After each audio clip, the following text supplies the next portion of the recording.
के साथ पूर्वी लद्दाख पर सीमा विवाद के बाद भले ही पूरी दुनिया खासकर अमेरिका भारत के साथ हो, भारत अकेले दम पर ही चीन को चुनौती देने का विश्वास रखता है।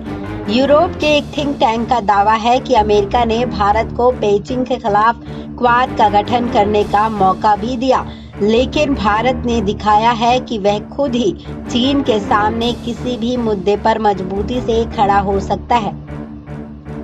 जून में चीन और भारत की सेनाओं के बीच हुई हिंसक झड़प के बाद से दोनों देशों के बीच कई वार्ताएं हुई हैं और पूरी तरह ना सही कुछ हद तक सीमा परिस्थिति सामान्य भी हुई है।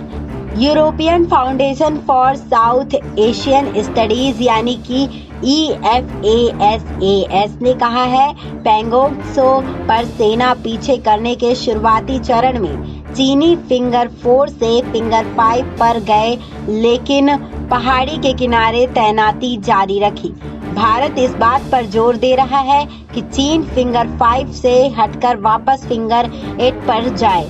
वहीं चीन के प्रतिनिधि भारत से मांग कर रहे हैं कि वह फॉरवर्ड इलाकों से हटे, लेकिन भारत ने तब तक हटने से इनकार कर दिया है जब तक चीन पूरी तरह से पीछे नहीं चला जाता।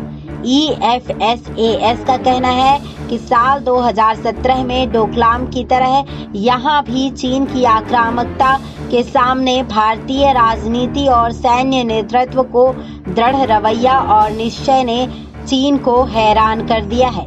भारतीय रक्षा मंत्रालय की एक रिपोर्ट के हवाले से EFASAS ने कहा है, दोनों पक्षों को मान्य हो ऐसे नतीजों पर पहुंचने के लिए सैन्य और कूटनीतिक स्तर पर बातचीत जारी है, लेकिन फिलहाल यथास्थिति कुछ वक्त तक बनी रहेगी।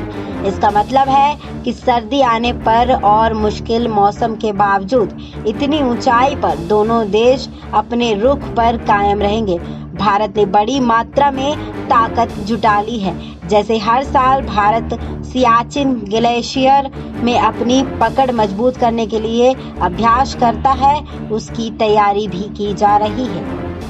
EFASAS का कहना है कि भले ही चीन सीमा मुद्दे की जगह द्विपक्षीय संबंध सुधारने का लालच दे रहा हो, भारत की इस तैयारी से लगता है कि वह किसी भी तरह के गंभीर टकराव की स्थिति के लिए मजबूत है। संस्थान का कहना है, चीन ने समय समय पर सीमा पर भारत को परेशान किया है और दोनों पक्षों के बीच शांति स्थापित करने के समझौते का उल्लंघन किया है। भारत भी अब इस बात को समझ रहा है कि वह अकेले इस मुद्दे से जूझ रहा है, जिसका कोई फायदा नहीं है।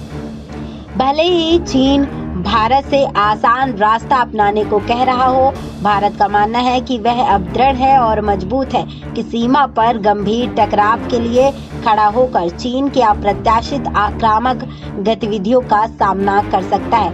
भारत को उम्मीद है कि मौजूदा टकराव को बातचीत से सुलझा लिया जाएगा, लेकिन वह इस बात की कोई कसर नहीं छोड़ना चाहता कि अगर टकराव बढ़े तो वह अपने क्षेत्र की रक्षा कर सकता है। थिंक टैंक ने यहाँ तक कहा है कि इसलिए बेहतर होगा कि दोनों देश आपसी सहमति से समाधान निकालें, जिसमें चीन सम्मान के साथ पीछे हट जाए।